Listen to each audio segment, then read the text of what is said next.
ఈ స్త్రీ శాపాలు, పితృదోషాలు అవునవును. ఇట్లాంటివి కూడా నిజంగా గరుడ పురాణం ప్రకారం తీసుకున్నటువంటి సబ్జెక్ట్స్ తప్పితే వేరే రకమైనటువంటివి కావు. హ్మ్.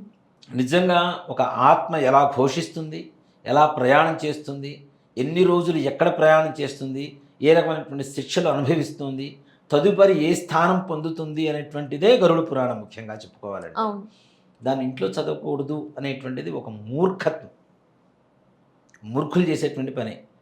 మిగిలిన రామాయణం, భారతం ఇవన్నీ ఎట్లా చదువుకుంటూ వెళ్ళిపోతామో, మిగిలిన పురాణాలన్నీ కూడా విష్ణు పురాణం, శివ పురాణం ఇవన్నీ ఎట్లా చదువుకుంటూ వెళ్ళిపోతామో, అవును. అలాగే గరుడ పురాణం కూడా అతి జాగ్రత్తగా భక్తితో చదువుకోవాలి.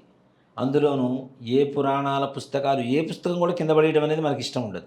అవును. సరస్వతి స్వరూపంగా చూస్తూ ఉంటాం. హ్మ్. అందులోను ముఖ్యంగా గరుడ పురాణం పొరపాటున కూడా కింద పెట్టకూడదు, కింద పడకూడదు. హ్మ్. ఇది భయం అవుతుందనమాట. కింద పడిందంటే ఏదో చెడు జరగబోతుందేమో అనేటువంటి ఒక భయం ఏదైతే ఉందో, ఈ భయం వల్ల ఇంట్లో పుస్తకం పెట్టుకోవడానికి కూడా భయపడుతున్నాం.